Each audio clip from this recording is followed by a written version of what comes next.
سلام عليكم يا حبايب قلب ام محمود. اخباركم ايه يا غاليين؟ يا رب يا حبايب قلبي تكونوا بخير، وكل سنه وانتم طيبين. والايام الحلوه يا ولاد هي قربت تيجي باذن الله.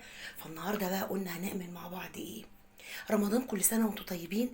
عايزين نسهل الامور على بعضينا كده، ونعمل شويه تخزينات حلوه كده نحطها في الفريزر نريح نفسينا، والوقت كمان عندنا نستغله. اتفقنا كده؟ هنسمي بسم الله بقى. والنهارده قلنا هنعمل مع بعض ايه. انا النهارده نزلت السوق، جبت ما شاء الله 4 كرنبات حلوين كده. مش شرط ان انا اجيب 4 مره واحده، انا ممكن اجيب كرنبايه واحده بس. وكل ما انزل السوق كل يومين اجيب واحده وافرزها في الفريزر، هتسهل عليا كتير. وباذن الله باذن الله هنعمل النهارده مع بعض تكات بسيطه قوي كده، هتخلي معانا الكرنب باذن الله لاخر ورقه في الكرنب محتفظه باللون بتاعها. كمان انا مش هطلعها بتبقى مجلده، وفي نفس الوقت برضو مش هخلي الورقه تبقى مهريه. بصوا يا حبايب قلبي، انا كده بقطعها وهقطع واحده مع حضراتكم. بصوا انا ما شاء الله مقطعاها، سايبه الحته اللي من جوه دي اللي هي البطايه، انا خدت منها حته اللي هي، بصوا يا غالين، انا خدت دي الحتت ديت برضو انا بسلقها. باخد البطايه اللي من جوه دي، معرفش حد برضو بيعملها لاولاده زي ولا لا، وبسلق العروق ديت بتبقى حلوه قوي قوي. لو سلقناها وحطيناها على اللفت بتبقى تحفه. فحبايب قلبي هنبدا بقى نقطع مع بعض الكرنبايه. انا عايزه اخدها كده، بصوا يا غالين اهي، ادورها كده. بصوا يا حبايبي اهي، خلاص كده اهي. بصوا بمنتهى السهوله طلعت ازاي. وطبعا الحته دي انا بقول لحضراتكم انا بقطعها اللي هي البطايه دي وبسلقها، وبرده بحشيها رز بتبقى حلوه قوي. الورق بقى معايا اهو، هبدا بقى اعمل كده كده حاجه بسيطه قوي اهي. شايفين الورق كله فك معايا ازاي؟ بس انا هسلقها كامله. حبايب قلب ام محمود بقى هيسالوها لو احنا نزلنا نشتري كرنبايه، طب إيه انا اشتري الكرنبايه اعرف ازاي اذا كانت حلوه ولا لا؟ هتطلع معايا ورق ولا لا؟ بصي يا حبيبه قلب ام محمود، لما امسك الكرنبايه كده، اولا اللون بتاعها يبقى حلو. تاني حاجه ما اجيبش الكرنبايه اللي يعني ايه ماسكه قوي ببعضيها، ناشفه قوي ببعضيها. بصوا انا عايزه اعرفكم حاجه. بصوا انا لما بطبق، سامعين الصوت ده؟ كده انا عندي الكرنبايه بتاعتي مش مكبوسه. اتفقنا؟ دي لما اجي اقطعها الورق بتاعها هيطلع لي ورق كتير، وفي نفس الوقت الورق بتاعها مش اللي هو قافش في بعضيه ده. اتفقنا؟ فدي احلى كرنبايه تجيبيها. بصوا يا غاليين، بصوا ما شاء الله جميله ازاي. هسمي بقى بسم الله، وهقطع برضو الكرنبايه دي معاكم. ادي تاني واحده اهي، انا باخدها كده لفه بسيطه اهي بالسكينه كده. بصوا حبايب قلب ام محمود اهي اهي، اسلكها برضو كده بسم الله.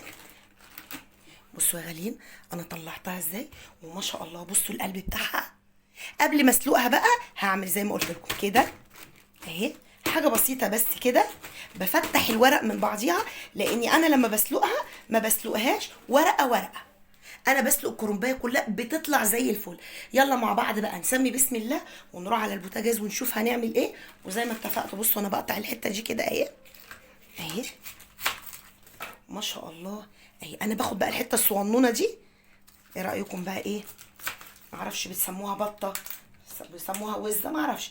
جميله قوي دي لما نحشيها لاولادنا، بتتحشي كده لما بتتسلق شويه رز من جوه بتبقى تحفه. هسمي بسم الله بقى كده، ويلا بينا على البوتاجاز ونشوف يا غاليين هنعمل ايه. حبايب قلب ام محمود انا كده حاطه ميه بتغلي اهي على البوتاجاز. اول حاجه هعملها بقى، عشان انا عايزه الكرنب بتاعنا ما يتهريش مننا وتطلع الورقه بتاعته ما شاء الله لا مهريه ولا مجلده، احط من الكمون حاجه بسيطه ومش هكتر، مش زي ما بنسلق بقى على طول كل مره. يعني بصوا اقل من ربع معلقه كمون بس. طب ايه بقى الحاجه اللي هتحتفظ منها ماده حافظه وتخلي لي الكرنب ما شاء الله الورق بتاعه زي ما قلنا ما يجلدش خالص ويبقى جميل؟ احط بقى ايه يبقى حلو كده زيكم يا غاليين. احط بقى معلقه السكر دي. اتفقنا كده؟ انا مش هحط هنا ملح، لاني لما بحط ملح للاسف بيجلد، يعني هو ده اللي بيخليه جلد. لكن انا مش عايزاه بقى يبقى مجلد كده ويبقى حلو كده بقى. نظبط دنيتنا كده بقى في رمضان. اهم حاجه كده واحنا شغالين على طول نستغفر كده ونقول الحمد لله ونقول ربنا يا رب كده خلينا الايام اللي جايه يا رب يا رب تكون حلوه كده وبخير باذن الله. ربنا يجعله يا رب شهر كريم علينا وعليكم يا حبايب قلب ام محمود. الكرنبايه بتاعتي اهي اتفقنا كده. اول ما هحطها بقى هنحطها ازاي زي ما اتفقنا. هبدا احطها كده بصوا حبايبي وبالراحه كده اهي. بصوا حبايب قلب ام محمود انا يا دوبك احط اهو مش هكمل دقيقتين بالظبط عشان انا لما هسلقه وهحطه في الفريزر برضو هياخد من ايه يعني هيطري الورقه شويه. حبايب قلب ام محمود يا دوبك انا مش عايزه اسلقها قوي لان اتفقنا هي لما بتتحط اولا هي وهي سخنه لما بطلعها بصوا الورقه انا مش سلقاها خالص ازاي. بصوا حبايب قلبي اهي. وهبدا بقى على طول مش هستنى لان هو لما هيطلع سخن عقبال ما اطلع بقيه الكرنبايه طبعا قلنا بيستوي شويه السخونيه بتاعت الميه بتسخنه شويه. بصوا ما شاء الله مطلعه ورق قد ايه. كل دي ما شاء الله كرنبايه واحده. ايه رايكم بقى كده كده نيجي بقى ايه الاكله اللي احنا بنقول عليها بتاخد مننا وقت مش هتاخد مننا وقت خالص. وكمان هعمل مع حضراتكم التسبيكه باذن الله هنشيلها برضو عشان لما نيجي نطلع تبقى حاجتنا كلها موجوده باذن الله ونوفر عليك يا غاليه ما تتعبيش خالص. يبقى كده بقى نقعد كده باذن الله في رمضان نستغفر ربنا يا ولاد وندعي ربنا ان ربنا يرحمنا يا رب ويعدي الازمه اللي احنا فيها دي على خير باذن الله يعني كده. وربنا يا رب يجعله شهر كريم علينا وعليكم. شايفين بقى ايه رايكم مين فيكم بيحب البطايه الحلوه دي بتبقى جميله. انا بتخانق انا وولادي عليها. بصوا على طول كده اهو ما شاء الله ورقه ورقه طلعتها ما شاء الله. ايه رايكم بقى بصوا كده احنا خدنا وقت بقى في سليق الكرنبايه. هحط التانية الاول اهي حبايب قلب ام محمود وراها عاملاها كده اهي. انزل الميه بس عليها كده اهي دقيقه واحده بس. وانا بقى بعملها كده نروح نحط ميه بسرعه ساقعه او من الحنفيه عشان ننزل السخونيه اللي فين اللي في الكرنب بتاعنا. بصوا حبايب قلبي الكرنب بتاعنا اهو. هبدا كده على الحوض على طول بصوا انزل عليه شويه ميه كده كده. قلبت الكرنبايه التانيه وهبدا بصوا بقى ما شاء الله انا ماسكاه بايدي ازاي لان انا حطيت الميه اللي انا حطاها بردته. هحطه بقى كده احطه هنا كده في مصفى وابدا اطلع بقى الايه الكرنبايه التانيه. بصوا حبايبي انا كده حطيت الكرنبايه حطيتها في مصفى تصفي الميه بتاعتها ودي يا دوبك قلبتها اهي وبرده مش هنتظر. بصوا انا على طول ازاي اهو يعني انا ما بلحقش. وما شاء الله بصوا بقى انا عايزه اقول لكم شايفين الكرنبايه ما شاء الله الورق اللي طالع منها وشايفين حجمها كان صغنن ازاي. ما شاء الله ما شاء الله مطلعه ورق بسم الله ما شاء الله. هكمل بقى اهي بسرعه يلا كده هكملها.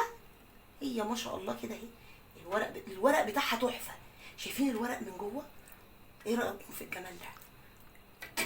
يلا كده هطلع بقى دي يا حبايب قلب ام محمود وبرده هروح اعمل لها كده هدلق عليها شويه ميه كده من الحنفيه او من الفلتر انزل بس السخونيه اللي في قلبيها واكمل بقيه الكرنب وارجع لكم تاني يا حبايبي. يبقى انا كده ما شاء الله سلقت الكرنب بتاعي بسم الله ما شاء الله. بصوا مدياني كميه كتير ازاي ودي كمان اهي ما شاء الله. ولسه عندي بقى اللي هي اخر واحده اللي انا حطيتها تتصفى في المصفى. انا كده حطيت عليها ميه من الحنفيه او من الفلتر يعني نزلت السخونيه اللي في قلبيها وهبدا بقى كده اقطع على طول. بس انا سبتها تتصفى شويه. يلا بقى مع بعض كده ونسمي بالله وهنقول بقى ازاي ما نهدرش فيها ونقطعها تقطيع حلو كده بالظبط على قد الصباع الصغنن الحلو ده. حبايب قلب ام محمود انا كده طبعا سبت الورق بتاع الكرنب معايا اتصفى خالص بعد ما عملت له كده صدمه من الميه عشان خاطر السخونيه اللي فيه زي ما اتفقنا اهو. وهبدا بقى ايه ارص ورقه الكرنب كده. يعني انا عندي ورقه الكرنب اهي اهي حبايب قلب ام محمود هتنيها كده عند العرق ده كده اتفقنا اهي. هحاول يعني ايه اساوي بحيث ان يبقى الايه الورق قد بعضيه اهي. طبعا هحط اي كميه 2 3 بس انا هوري لحبايب قلبي 2 مبدئيا بس.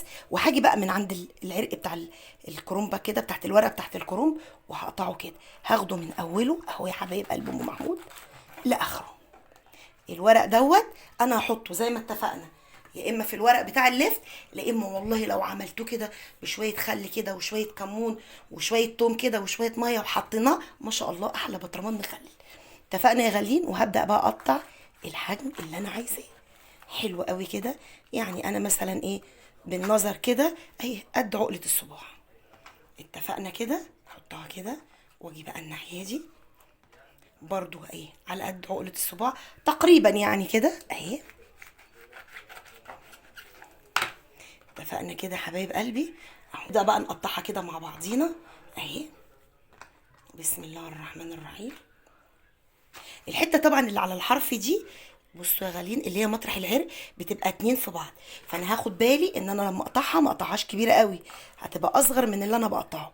واهو حلو قوي كده الحجم ده جميل. عايزين احنا نكبر بقى بترجع لينا. اتفقنا يا حبايب قلب ام محمود. اهو اهو. انا بس عايزه اوريكم الورقه الاولانيه. بصوا الحجم بتاعها. طبعا انا هقطع بس الطرطوفه دي كده.